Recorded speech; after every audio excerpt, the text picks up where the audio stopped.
วัสดีคุณผู้ชมครับวันนี้อาร์มแชร์คุยเล่นเอาจริงนะฮะจะพูดถึงกระแสของซีรีส์ GL ที่ฮอตที่สุดอีกหนึ่งเรื่องณวินาทีนี้จริงๆนะฮะจะไม่พูดถึงไม่ได้เลยครับนั่นก็คือเรื่องของ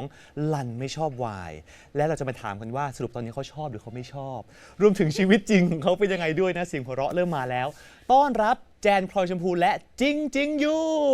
สวัสดีครับแจนสวัสดีจริงๆนะครับ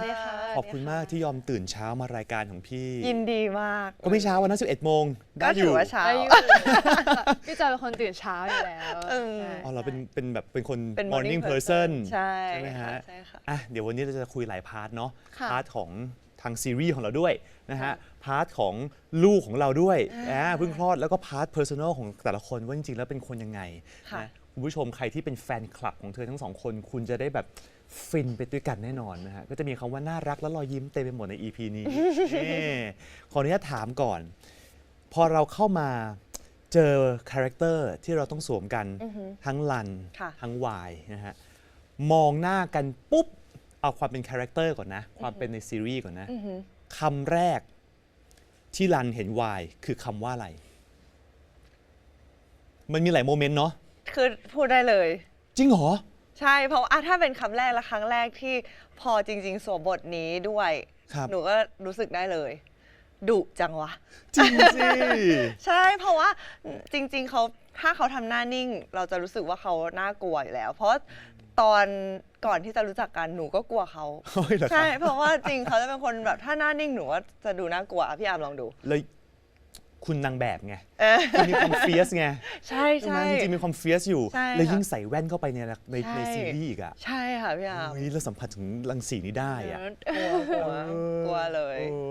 จริงๆแหละฮะพอเป็นคาแรคเตอร์ปุ๊บหันไปครั้งแรกมองคุณวายคำแรกที่มันพุ่งขึ้นมาในหัวของเราคือคำว่า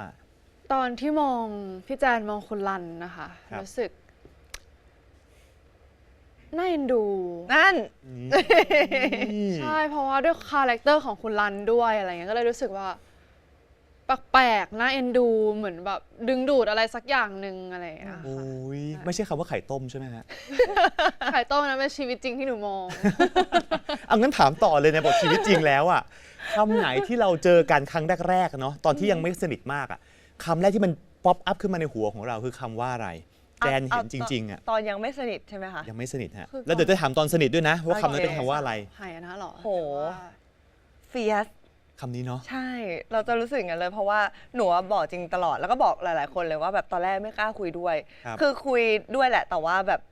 ก็กลัวเขาไม่ค่อยอยากจะคุยกับเราหรือเปล่านะอะไรเงี้ยเพราะว่าแบบมีกำแพงหรือเปล่าอะไรแบบนั้นใช่ยังไม่เปิดกำแพงใช่กลัวมีความกลัวบ้างจริงๆแหละฮะเจอจันครั้งแรกรู้สึกไงว่านิ่งค่ะ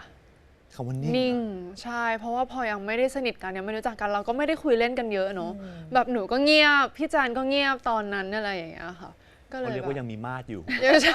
ต่างคนต่างดูทรงดูเชิงกันอยู่ยังไงนะยังไงเราก็กลัวไงเราก็ไม่กล้าคุยเพราะว่าเขาดูเฟียสเขาก็เลยอาจจะมองว่าทำไมไม่คุยกับเราหนูก็เลยยิ่งไม่กล้าคุยกับพี่แจนต่างคนต่างรอคนเริ่มแหละใช่เพราะหนูแบบถ้าแบบยังไม่รู้จักกันยังไม่สนิทกันหนูไม่ค่อยกล้าชวนคุยเท่าไหร่แล้วใครเป็นคนชวนคุยก่อนฮะหนูอ๋อรอแจนก่อนใช่เพราะว่าคือเป็นคนชอบชวนคุยอะไรอย่างเงี้ยนะคะหรือว่าแบบถ้ามีโอกาสแบบสมมติอยู่กัน2 คนอะไรเงี้ยก็จะไม่อยากให้รู้สึกแบบอึดอัดหรือว่าเกรงกันอะไรเงี้ยก็เลยแบบลองชวนคุยแต่พอได้คุยได้รู้จักแล้วโอ้โหไม่ใช่อย่างที่เราคิดไปเลยคนละเรื่องเลยที่เขาว่าดูแบบจะหูน่ากลัวอย่างนี้แค่หน้าอย่างเดียวแค่หน้าอย่างเดียวตอนนิ่งๆงั้นกลายเป็นคำใหม่ที่พอ2 คนนี้สนิทกันแล้ววันนี้เลยเอาวันนี้เลยฮะแจนเห็นหน้าจริงๆคำแรกที่ป๊อปอัพขึ้นมาในหัวคุณคือคำว่าอะไรต้อง ห่างไกลจริงๆคุณผู้ชมจริงจากคำแรกคำว่าอะไรนะเฟียสกับตองนี่มันคือซ้ายสุดขวาสุดเลยนะใช่คือเราก็แปลกใจเหมือนกันที่ว่าอ้าวตกลงนิสัยอย่างนี้เหรอเนี่ยอะไรอย่างเงี้ยเพราะว่าเราตอนแรกภาพที่เราคิดไว้มันไกลมากอะไรเงี้ยใช่ค่ะพอแบบได้รู้จักกันก็แบบเฮ้ยมีมุมนี้อะไรเงี้ยแล้วคนจะชอบถามว่าจริงๆเป็นไงอะไรเงี้ยคือเพื่อนจะชอบมาถามแบบเพื่อนในค่ายอะไรเงี้ยแล้วเราก็บอกต้อง เอาจริงๆคำนี้ฟังดูตอนแรกแบบให้คิดเยอะนะแต่พอพูดอย่างนี้แล้วมันกล้าคุยนะใช่ทำให้คนอื่นกล้าเข้ามาพูดคุยกับเราได้สนิทขึ้นนะฮะเพราะว่าทุกคนก็จะคิดเหมือนหนูไงเพราะว่าหน้าเขาจะแบบนิ่งๆอะไรเงี้ย กลับกันวันนี้ล่ะ จริง ๆ เห็นหน้าแจนคำแรกที่คิดคือคำว่าอะไร ตลกค่ะ อ้าว อ๋อ คือไม่ใช่หน้าตลกพี่หมายถึงแบบอยู่กับพี่จานแล้วมีแต่เสียงหัวเราะอย่างเงี้ยค่ะอยู่ด้วยแล้วสนุกอย่างเงี้ยค่ะแบบไม่ต้องเครียดอะไรไม่ต้องคิดอะไรเยอะแบบว่าไร้สาระกันไปวันๆอย่างเงี้ยค่ะ มันมีความสุขไง ใช่ ไหม ค่ะ ก็แค่เปิดรายการมาคุณผู้ชมถ้านับสิเราหัวเราะกันไปกี่รอบแล้วอะ เนาะโอ้มันมีความสุขอะฮะพูดถึงซีรีส์ดีกว่านะครับรันไม่ชอบวายตอนแรกที่ตั้งไข่โปรเจกต์เนี้ยนะฮะเคยคิดไหมว่ามันจะมาไกลขนาดเนี้ยล่าสุดใน EP 8 ใช่ไหมฮะ ใช่ค่ะ กระแสในเทรนด์ X ในอะไรต่างๆ ดีมากคุณผู้ชม เคยคิดไหมว่ามันจะมาไกลขนาดนี้ฮะ คือตอนที่เริ่มโปรเจกต์อะหนูก็มีความหวังแหละหมายถึงว่าทุกครั้งที่ทำงานเราก็อยากให้แบบผลงานเราได้แบบถึงใจของคนดูอะไรอย่างเงี้ยนะคะ ก็อยากแบบมันต้องมีคนชอบแหละ แต่ก็ไม่คิดว่าจะมากขนาดนี้ อืม ใช่ค่ะ เพราะว่าก็รู้สึกว่าโหมันเร็วอะแล้วก็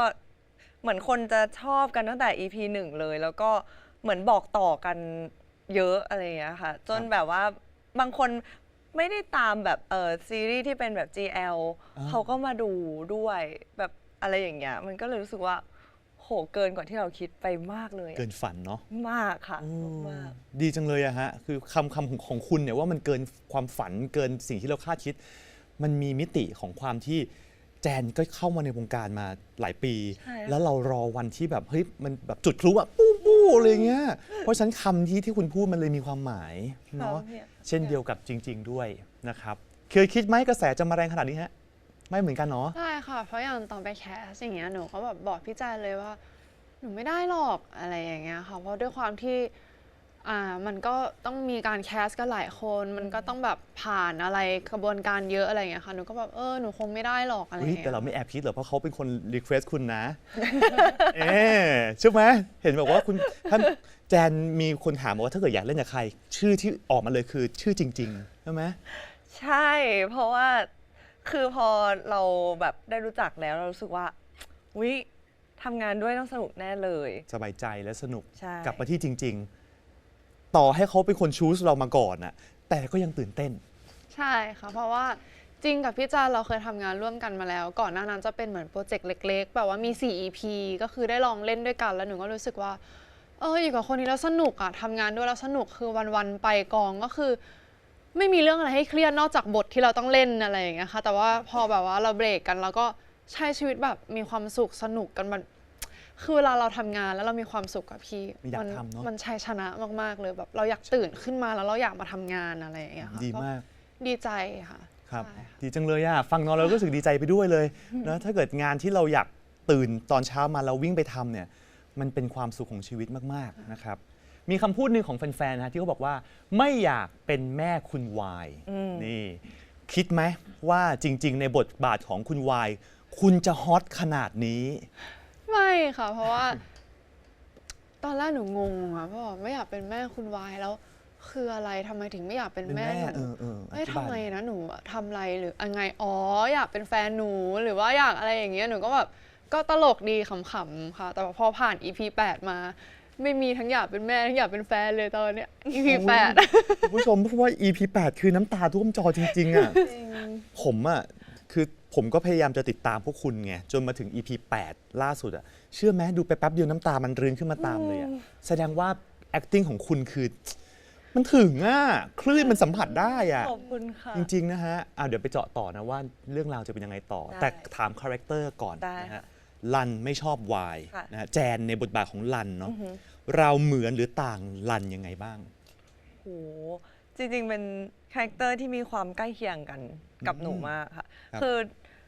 สามารถเดา MBTI ได้ว่าคือเขาเป็นคนอะไร เป็นคน MBTI อะไรอย่างนี้เลยอะ ที่ไอ้ก็คือประเภทของคาแรคเตอร์ ใช่ใช่ค่ะ ก็เลยแบบว่า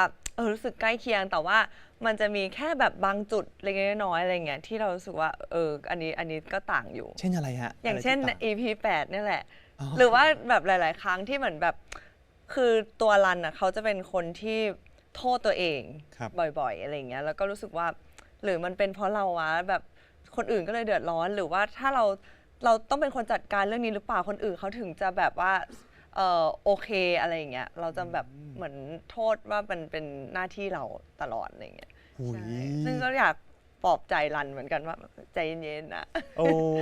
ยเนาะคิดเยอะไง ใช่ ในคาแรคเตอร์แต่ก็เข้าใจในมิติที่เขาเจออยู่เหมือนกัน ใช่ค่ะใช่ ใช่ไหมครับ จริงๆแหละครับ ตัวเองเหมือนหรือต่างกับคุณวาย ต่างเลยค่ะ คนละโลกเลยใช่ไหม คนละโลกเลยค่ะ เพราะว่าคุณวายเป็น introvert ครับ หนูเป็น extrovert แค่สุดขั้วเลยนะ คนหนึงชอบอยู่กับตัวเองอีกคนหนึงก็คือวิ่งออกไปหาปาร์ตี้กับเพื่อน ใช่ค่ะ หนูเป็น extrovert จ๋าๆเลยอะไรอย่างเงี้ยค่ะ แล้วก็คุณวายเวลามีอะไรก็ชอบเก็บไว้คนเดียว ชอบแบบ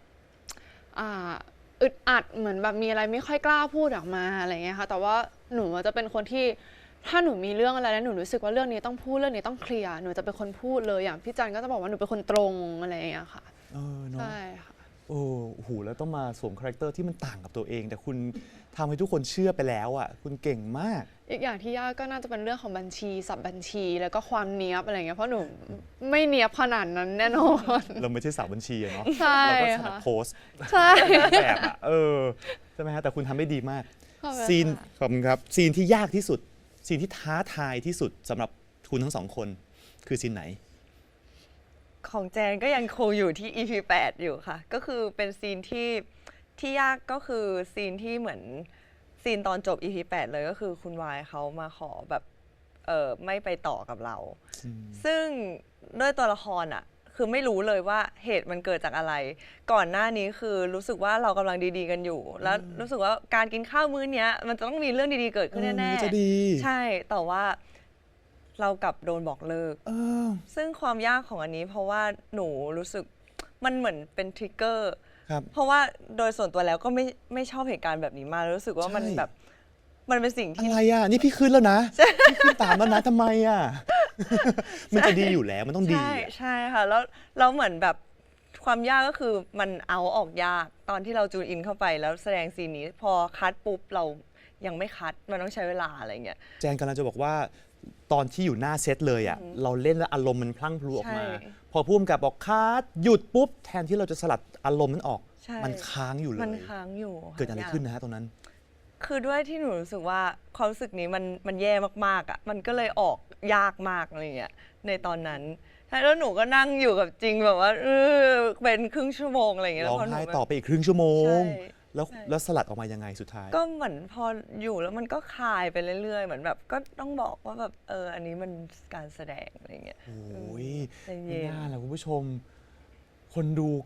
ก็จะแย่เอาอะหมายถึงว่า เราอินน่ะก็คุณยังอินขนาดนี้ เราเลยอินตามไง ใครยังไม่ดูรีบดูตามนะ EP 8 อีก 2 EP นะ เดี๋ยวจะจบแล้วนะ จริงๆแหละครับ ท้าทายที่สุดฉากไหน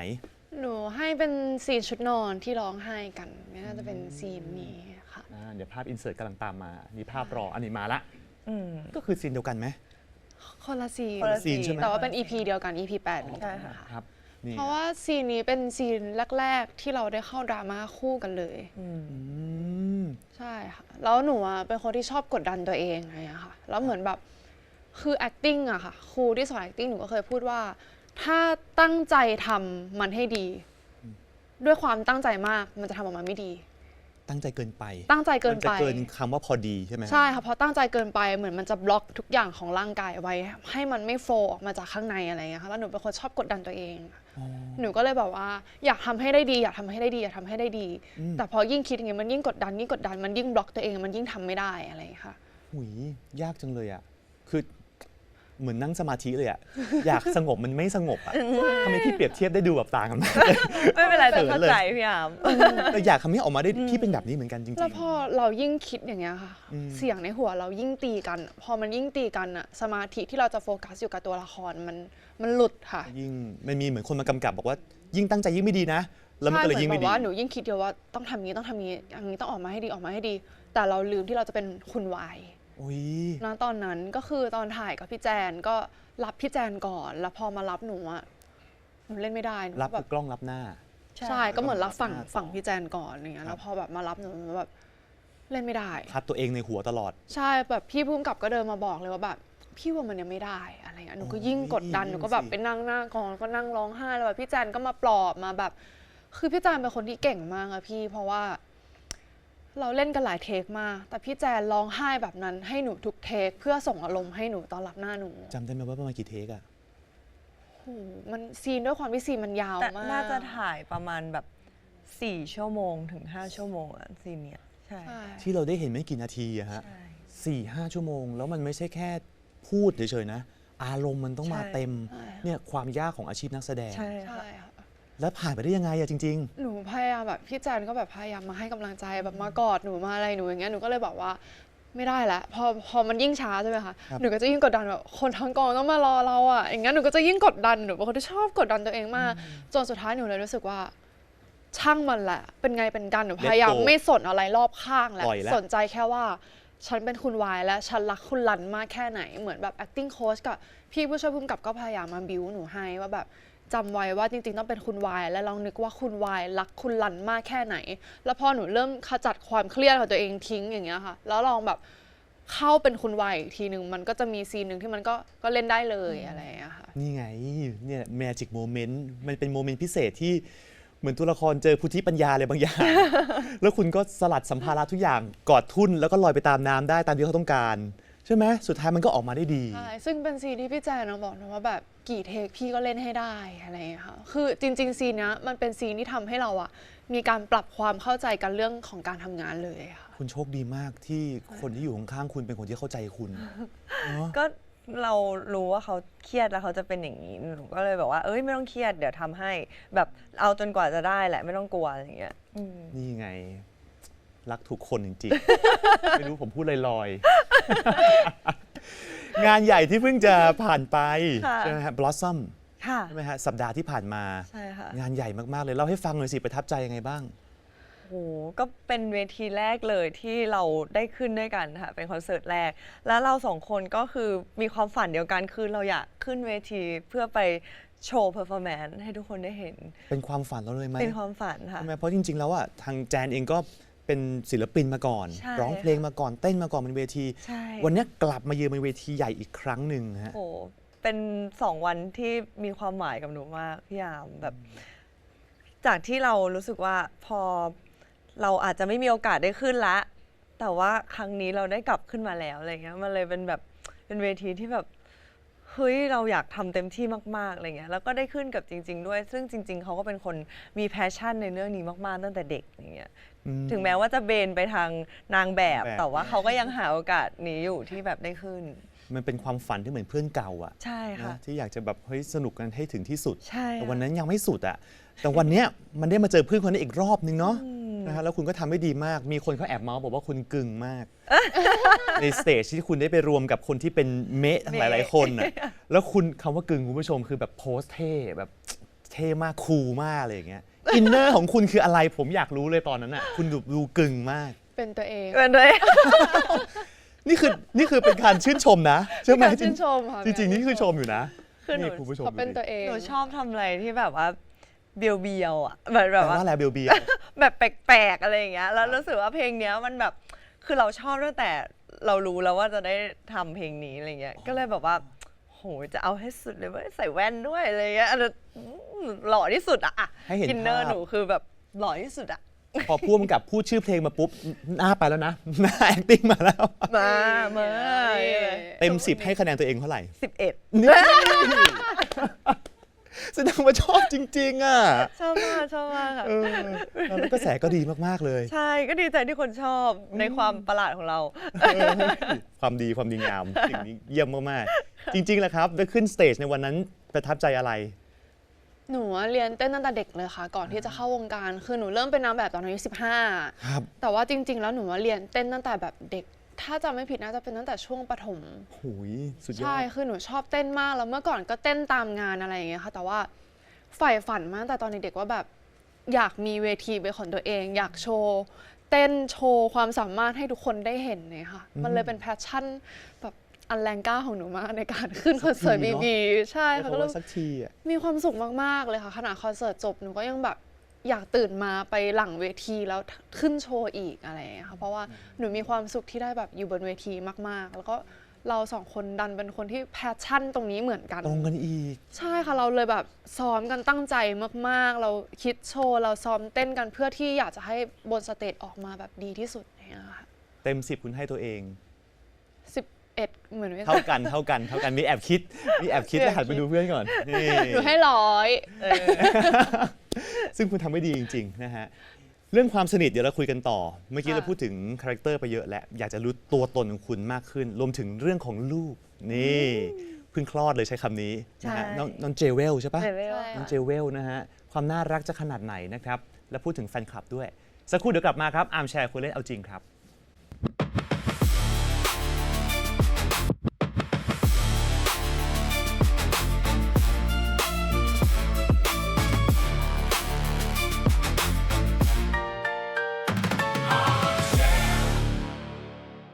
กลับมาคุยกันต่อคุณผู้ชมครับอาร์มแชร์คุยเล่นเอาจริงอยู่กับแจนกับจริงๆเมื่อกี้เราพูดถึงคาแรคเตอร์ในเรื่องซีรีส์ของเราไปแล้ว ค่ะ นะฮะขออนุญาตมาพูดถึงตัวตนของพวกคุณบ้าง ได้เลย มาเป็นแจนมาเป็นจริง ๆ แล้ว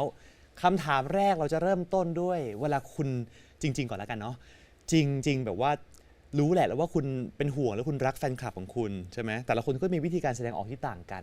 แต่จริง ๆ ชอบถามบอกว่ากินข้าวด้วยนะ อันนี้จริงไหมอ่ะจริง จริงค่ะ แล้วทำไมถึงเป็นคำนี้ฮะทำไมถึงเป็นคำว่ากินข้าวด้วยนะ เพราะว่าหนูชอบกินค่ะ ไม่ใช่หนูเป็นคน enjoy eating มาก อ่า ใช่แต่ว่าคือหนูเป็นคนที่เราไม่เคยมีแฟนคลับเยอะๆมาก่อน แล้วพอเรามีเราก็ เป็นห่วงเขา ใช่เป็นห่วงเขามาก อย แล้ว ดูแลเขา คือหนูรู้เลยว่าหลายๆคนนะบินมาจากต่างประเทศบ้าง หลายคนก็คือเดินทางมาจากต่างจังหวัดบ้างก็คือ แต่ละคนเวลามาเจอเราส่วนใหญ่งานเราจะเลิกดึกตลอดเลย แล้วหนูก็รู้สึกว่าเดินทางกลับบ้านบางคนก็ลำบากบางคนก็เป็นเด็กมาแบบบางคนก็เดินทางมาจากต่างจังหวัดเพื่อมาเจอเราวันนี้เลยอะไรอย่างเงี้ยหนูก็รู้สึกแบบขอบคุณทุกคนมากๆที่แบบว่าตั้งใจเดินทางมาหาพวกเราแล้วหนูก็เป็นห่วงแบบกินข้าวด้วยนะกลับบ้านให้ปลอดภัยนะอันนี้ก็เหมือนเป็นการแสดงความรักหนูเหมือนเป็นการขอบคุณที่เขามาหาหนูอะไรอย่างเงี้ยค่ะ อุ้ยดีจังเลยอ่ะ อีกมุมหนึ่งคือแฟนคลับคุณต้องผอมแน่ๆเลยคุณเลยบอกว่า กินข้าวด้วยนะ ห่วงใยเขาใช่ไหม ใช่ ห่วงใย ค่ะ ขา เป็นห่วงค่ะ แล้วจริง ขอบคุณค่ะ ๆ พูดบอกว่ากินข้าวด้วยนะ กับแจนบ่อยไหมฮะ ไม่ต้องพูดเลยค่ะเขากินทั้งวัน ก็ถูก อันนี้ก็ถูกไม่ต้องห่วงพี่จ่ายเรื่องกินเลยหันไปกินทั้งวัน รู้ว่าเขามีความสุขแน่นอน ใช่ค่ะ แจนล่ะ เวลาเป็นห่วงหรือว่าอยากแสดงความรักกับแฟนคลับเรามักจะพูดคำว่าอะไร โหอืมอาจจะเป็นการขอบคุณมั้งคะ คือจริง ๆ แล้วถ้าสมมติว่าถ้าไปงานอะไรอย่างเงี้ย หนูจะพยายามแบบคุยกับทุกคนให้ได้มากที่สุดอะไรเงี้ย เพื่อแบบเพราะเราอย่างที่จริงบอกเรารู้ว่าบางคนมาไกลแล้ว หรือบางคนมาตั้งแต่เช้า เพื่อเราเจอเราตอนดึกอะไรแบบเนี้ย อืม เราก็รู้สึกว่าเฮ้ยมันเหนื่อยนะ มันแบบบางทีเขาไม่ได้ลุกไปไหนเลยอะไรอย่างเงี้ยก็รู้สึกว่าอยากให้เขาแบบรู้สึกคุ้มค่าและได้รับพลังงานดีๆจากเรากลับคืนไปเหมือนกันอะไรอย่างเงี้ยค่ะ ก็จะเป็นไทม์กับเขาให้แบบ ใช่ มากที่สุดเท่าที่เราทำได้ ใช่ค่ะ จริงๆอ่ะการทำงานเสร็จแล้วอ่ะแค่หน้างานเนี่ยมันก็ใช้พลังงานมันก็เหนื่อยแล้วนะ แต่แน่นอนเรารู้ว่าถึงแม้ว่าจะต้องเหนื่อยอีกหน่อย เพื่อให้เขามีความสุขเราทำได้ ทำได้ค่ะ นี่ มีความสุขด้วยตอนทำ นี่ไง จริงๆนะแบบรู้สึกดีใจมากที่แบบเราได้แบบทำให้ทุกคนแบบยิ้มได้อะไรเงี้ยหนูก็มีความสุขกลับบ้านไปมีความสุขแล้วหนูก็อยากให้ทุกคนกลับบ้านไปพร้อมกับความสุขเหมือน แล้ว กั ก็ น เชื่อว่าแฟนคลับก็มีความสุขสเปนไทม์กับเขาแล้วคุณสเปนไทม์กับจริง ๆ นานแค่ไหนครับปกติแล้ว แทบทุกวันเลยค่ะตอนนี้ เจอกันแทบทุกวันเลยแล้วก็แบบโหไม่เจอกันนานสุดน่าจะ2 วันในช่วงนี้หรอ ใช่ใช่ค่ะ นานมากนะ2 วัน แอบแซว จ แอบแซว ริงจริง ๆ คิดถึงหนูแย่เลยอ่ะ ใน พี่จ่ายก็คิดถึงหนูแย่เลยอะ อยู่กันมาตลอดอย่างเงี้ยฮะนานเท่าไหร่แล้วอะ โหหนูเข้าแกัมมี่มาอันเนี้ยน่าจะปีที่ 3 ได้แล้ว แล้วพอเข้ามาปีแรกๆ ก็เล่นให้ซิน้องสาวหายนะเลย ครับ ก็คือเจอพี่แจน ตั้งแต่ตอนนู้นเลยเนาะ ใช่ค่ะแล้วเรื่องที่ 2 ที่เหมือนหนูได้เล่นช่วงถ่ายติดกันก็จะเป็นมูเตเลิฟก็คือเล่นกับพี่แจน ก็เจอกันอีก ใช่ค่ะ แล้วพอเป็นมูเตเลิฟเสร็จก็มามีโปรเจกต์รันไม่ชอบวา ใช่ ยพอรันไม่ชอบวายเสร็จก็มีคอนเสิร์ตบีคอนเสิร์ตบีเสร็จมีเอาท์ติ้งยันทุกวันเนี้ยเลยค่ะ ยาวแล้วล่ะ ยาวแน่ คือยันทุกวันเนี้ยค่ะ ๆยาว ไม่แยก ไม่แยก ไม่แบบเจอตลอดเลย ภาษาอังกฤษคือ it's meant to be มันต้องถูกขีดเขียนมาเป็นแบบนี้นั่นแหละนะฮะเป็นแฟนคุณก็คือคงรู้สึกอย่างนั้นเหมือนกันนะแฮชแท็กคนไข่ต้มโคตรมีความสุข ครบไข่ต้ม ครบไข่ พบไข่ต้มขออภัยตาพี่เริ่มไปแล้ว ไม่เป็นไรไม่เอา พบไข่ต้มโคตรมีความสุขยังไงครับแจนฮะ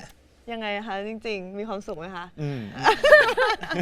ก็คือตั้งแต่หนูแซวพี่แจนเลยด้วยพี่แจนเป็นไข่ต้ม ดูแบบแฟนคลับของเราดูจะชอบการที่พี่แจนเป็นไข่ต้มมาก แฟนคลับเข้าใจแน่นอนคนดูอาจจะขมวดคิ้วอยู่ทำไมไข่ต้มนะ อันนี้เราให้ ก็ พี่แจน คือ เล่า เรื่องเกิดจากตอนนั้นไปบวงสรวงซีรีส์ค่ะ ครับ แล้วก็เหมือนทีมงานก็บอกว่าเฮ้ยให้กินไข่ต้มไปทั้งใบเลยนะ ทีเดียวคำเดียว แล้วหนูว่าฮุบทั้งใบจริงๆแต่หนูหันมาหาจริงแล้วจริงก็ทำหน้าตกใจ เพราะว่าไม่ได้กินแบบนั้น อ๋อ แล้วจริงก็แซวว่าแบบโหพี่แจนกินตัวเองทำไมเนี่ยอย่างเงี้ย นี่คือที่มา ใช่ ใช่พอพี่แจนหันมาแล้วไข่ทั้งลูกอยู่ใน อยู่ใน ปาก ปาก แล้วพี่แล้วพี่แจนเป็นคนที่ถ้าแบบวันธรรมดาพี่แจนเขาจะไม่ค่อยแต่งหน้าเยอะ ก็จะแบบว่าแบบปรุงจืดใช่ไหมคะ ปรุงจืดครับ ใช่แล้วหนูก็โหแก้มเนี้ยหน้าปรุงจืดหนูแบบพี่กินตัวเองทำไมเนี่ยหน้าพี่เหมือนไข่ต้มเลย โอ้ย ใช่แล้วหลังจากนั้นแฟนคลับก็เรียกพี่แจ ก็ น เลย เป็น เอา ไข่ ไข่ ต้ม ต้ม แล้วก็เลยเป็นที่มาที่เป็นแฮชแท็กคบไข่ต้มโคตรมีความสุขมีความสุขจริงๆไหมฮะ ก็หัวเราะทุกวันค่ะ เออ ชอบสายตาจริงๆเมื่อกี้มากเลยแล้วจังหวะการสะบัดผมมันได้จริงๆองศาคุณใช่ ใช่ อ่ะ ก็ตื่นมาก็มีความสุขกับการตื่นมาทำงานค่ะ แล้วก็มีความสุขที่ได้หัวเราะทุกวันไร้สาระไปวันๆกับพี่แจนค่ะ นี่ นี่ทำหน้าขิงด้วย แต่ที่ทำหน้าพอใจอ่ะ แล้วเราก็ชอบการที่คุณมีความสุขแบบนี้ด้วย ลูกสาวดีกว่า เห็นไหม ยังไงเพิ่งคลอดเลย ชื่ออะไรเป็นอะไร น้องเจเวลค่ะ น้องเจเวล น้อง ครับ เจเวลเป็นจิ้งจอกสีขาว อ๋อตาเฟียสมากเลยนะ ตาเฟียสอ๋อ เลย แต่หน้ากลมเหมือนอมไข่ต้มเหมือนกัน สีขาวด้วย น่ารักเลย น้องหน้าขาวด้วย ใช่ค่ะ นะฮะ แล้วก็มีโรมอนผม อ๋อ นี่แล้วก็ติดโบว์ น้องยังเพิ่งคลอดเลยยังไม่พูด ยังพูดไม่ได้ค่ะ ยังเบบีอยู่ เบบีมากเลยเนาะ ใช่เพิ่งคลอดเมื่อ2 อาทิตย์เองไหมประมาณนั้นประมาณ2 อาทิตย์ น้องไม่ใช่คอมบิเนชันอะไรเลยใช่ไหมฮะ น้องคือจิ้งจอกสีขาวเลย จิ้งจอกสีขาว คอมบิเนชันเรา2 คน อันนี้แน่นอน อันนี้แน่นอนอยู่แล้ว แต่ว่าน้องเกิดมาปุ๊บเดินแบบได้เลยแล้วก็เต้นเลยในวันแรกที่หนูและพี่แจนเจอเจเวล ลองได้เต้นได้เดินแบบได้ ใช่ แม่เขาดีอะนะคุณผู้ชม นี่ โอ้ความสามารถนี่ดูสิ นี่ นี่หมุนตัวสกิล เต้นเก่งมาก นี่ นอกจากความสามารถนี่แล้วคาแรคเตอร์ของลูกเป็นยังไงฮะ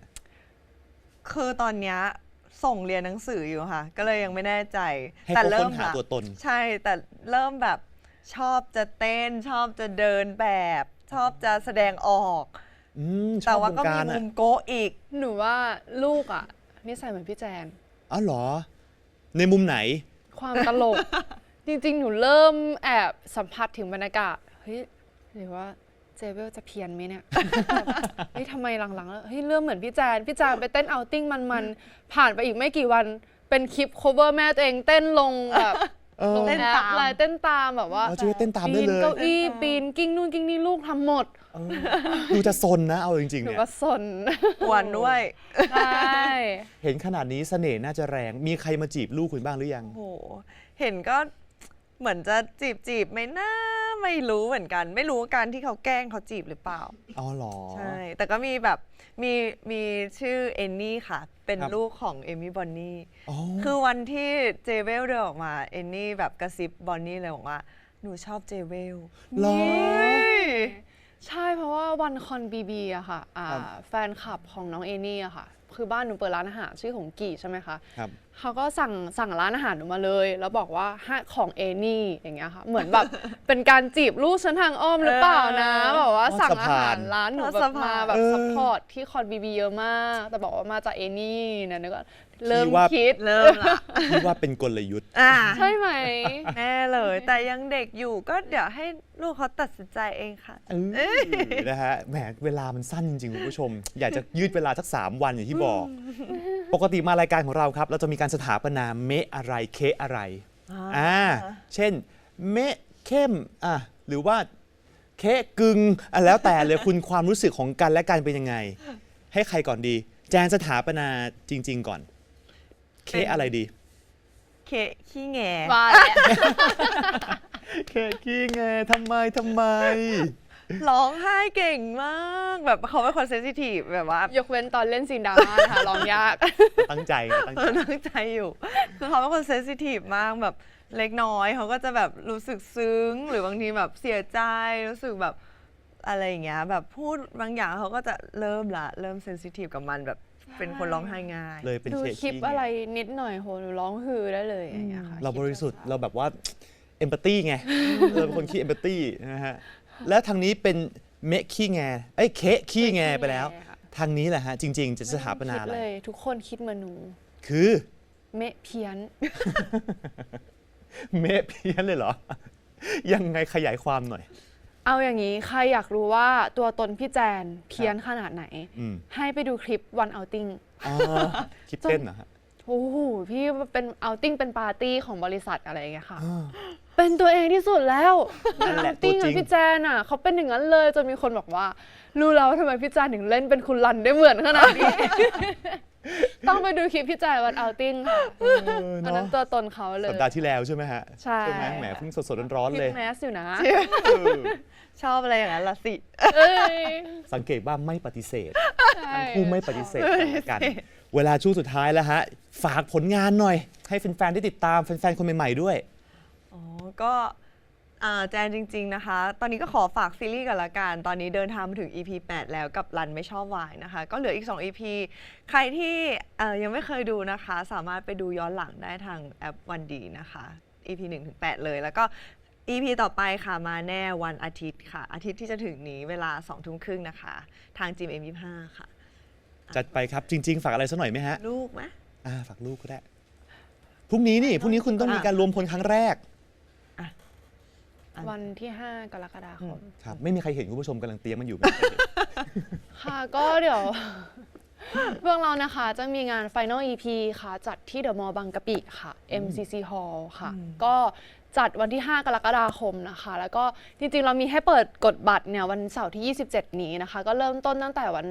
เริ่มต้นตั้งแต่บ่ายโมงเป็นต้นไปค่ะ แล้วก็วันที่ 28 นะคะ ก็สามารถกดได้ทุกแพลตฟอร์มเลยตั้งแต่เวลา 10 โมงเป็นต้นไปค่ะ ก็มาเจอใจจริงๆ กันเยอะๆนะคะ เพราะมาช่วยเราส่งรันกับวายเข้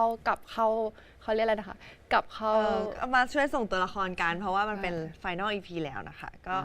จะได้แบบตัวละครที่เรารักแล้วก็เชื่อว่าทุกๆคนก็คงรักตัวละครเหมือนที่เรารู้สึกนะคะ มาช่วยส่งตัวละครกันนะคะ อีก 2 EP นะฮะ งานใหญ่ฝากไปที่เรียบร้อย แล้วใครที่คิดถึงมากพรุ่งนี้ Central World ใช่ ไปเจอพวกคุณตอนเย็น มีงาที่เซ็นทรัลเวิลด์ด้วยค่ะแบบ มากันทั้งครอบครัวเลย ใช่กับเจเวลด้วย และเชื่อว่าจะมีความสุขในทุกๆงานนะฮะ วันนี้ขอบคุณทั้งคู่มากเลยนะครับ ขอบคุณค่ะ ขอบคุณครับ ขอบคุณนะคะ แจนจริง ๆ ครับ ขอบคุณค่ะ ยอดเยี่ยมเลยคุณผู้ชมฮะ พรุ่งนี้เจอกันใหม่นะครับ อาร์มแชร์คุณเล่เอาจริงวันนี้ สวัสดีครับ